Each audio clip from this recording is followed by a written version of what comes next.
Assalamualaikum warahmatullahi wabarakatuh. Salam sejahtera bagi kita semua. Om Swastiastu, Namo Buddhaya, salam kebajikan. Perkenalkan, nama saya Zakin Raherani dengan NIM 2181214130, program studi akuntansi. Perkenankanlah saya di sini untuk menjelaskan tentang analisis pokok bahasan sistem dan prosedur dalam perkantoran dan tata ruang kantor untuk memenuhi tugas penilaian akhir semester mata kuliah manajemen administratif yang diampu oleh Bapak Muhammad Hanafi. Kemudian yang pertama, masuk kepada pokok bahasan yang pertama, yaitu chart proses penyelesaian dokumen. Saya mengambil contoh perusahaan PT Adindo Jaya Mandiri Semarang. Proses penyelesaian dokumen meliputi mengumpulkan data yang terlibat dalam sistem. Pertama, ada dokumen yang menjadi masukan untuk sistem. Kedua, yang menjadi keluaran dari sistem. Yang ketiga, dokumen yang menjelaskan prosedur kerja. Dan yang keempat adalah dokumen yang menjelaskan unit atau bagian organisasi yang terlibat dalam sistem. Nah, metode pengumpulan datanya ada berupa wawancara, study tour, kemudian mengisi angket.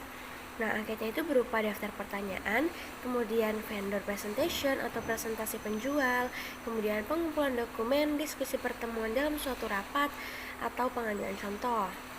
Kemudian dalam proses penyelesaian dokumen adalah kepala sekretaris bertugas dalam hal catat mencatat dari suatu kegiatan perkantoran, kemudian memberi instruksi kepada bawahan secara resmi baik secara lisan maupun tertulis, kemudian menerima dikte dari pimpinan, menerima dan mengirim surat-surat termasuk telepon, telegram, dan lain-lain, menyimpan arsip-arsip yang dinilai penting, dan yang terakhir membuat jadwal pertemuan dan perjanjian pimpinan dengan teman relasi. Yang kedua ada typist. Typist dalam penyelesaian dokumen bertugas mengedit materi dokumen dan mengcopy pastekannya dalam situs-situs tertentu. Kemudian yang ketiga ada juru arsip bertugas menciptakan akses arsip yang mudah, cepat, dan tepat. Arsip yang diterima dianggap sah setelah diterima petugas yang berwenang. Arsip yang diterima lengkap terbaca dengan jelas, aman, cepat dalam hal distribusi pada yang berhak. Arsip yang diterima diregistrasi oleh pihak yang menerima didistribusikan kepada unit pengelola. Kemudian diikuti dengan pengendalian. Arsip dalam bentuk faksimile dianggap sah diterima setelah dicetak oleh mesin fax penerima arsip. Nah, pendokumentasi penerimaan arsip dilakukan oleh arsiparis untuk dipelihara, disimpan, dan digunakan. Yang keempat ada ekspedisi, yaitu yang pertama ada bidang pengepakan barang bertugas mengepakkan barang di tempat eksportir dan menata barang.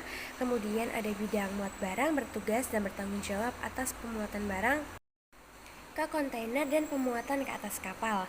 Kemudian bidang yang ketiga ada bidang pengiriman barang, bertugas memeriksa barang apakah sudah siap dikirim, kemudian mendata mengenai jenis barang, isi barang, kemudian menyerahkan perincian tentang barang yang akan dikirim kepada pembuat dokumen.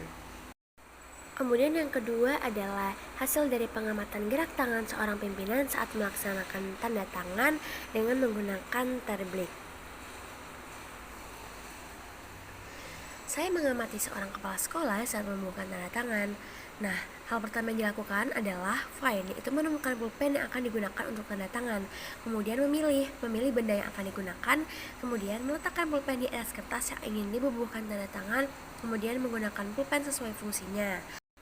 Gerak tangan seorang kepala sekolah rata-rata adalah gerak tangan kelas 2, yaitu saat melakukan tanda tangan yang digerakkan hanyalah jari-jari dan pergerakan tangan saja. Tidak ada aktivitas tertentu saat seorang pemimpin membubuhkan tanda tangan.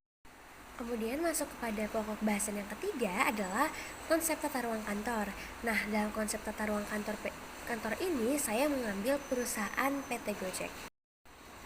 Bisa dilihat dari dua gambar di atas. Nah, kita bisa simpulkan bahwa kantor perusahaan Gojek menggunakan konsep tata kantor dengan konsep terbuka. Nah, konsep terbuka ini biasanya digunakan oleh perusahaan startup atau perusahaan rintisan. Gojek memiliki kantor dengan deretan fasilitas menunjang terbaik. Konsep tata ruang kantor terbuka paling banyak digunakan oleh perusahaan kreatif, startup teknologi, dan bahkan organisasi besar yang sedang berkembang. Bagaimana sih caranya kita tahu bahwa perusahaan Gojek ini menggunakan tata kantor dengan konsep terbuka? Nah, bisa kita lihat di foto tersebut bahwa tidak ada kubikel-kubikel yang memisahkan antar karyawan dengan karyawan lainnya. Nah, dengan jenis layout ini berfokus pada penyediaan ruang terbuka dibandingkan dengan desain kubus yang lebih tradisional. Nah, sehingga dapat meningkatkan komunikasi yang lebih intens di tempat kerja. Dengan penggunaan konsep kantor terbuka atau open plan office, tidak ada dinding pemisah yang mengganggu. Yang ada hanya meja kerja yang dibuat sejajar atau biasanya memanjang. Dengan menggunakan konsep terbuka dapat meningkatkan kekeluargaan antar karyawan dan meningkatkan efisiensi kerja serta biayanya lebih murah. Tetapi dengan menggunakan konsep terbuka terdapat sebuah kekurangan, yaitu tidak adanya privasi bagi karyawan, dan dengan konsep terbuka dapat menimbulkan gangguan untuk beberapa karyawan. Nah, itu tadi analisis yang dapat saya jabarkan. Kurang lebihnya mohon dimaafkan. Thanks for your attention. Wassalamualaikum warahmatullahi wabarakatuh.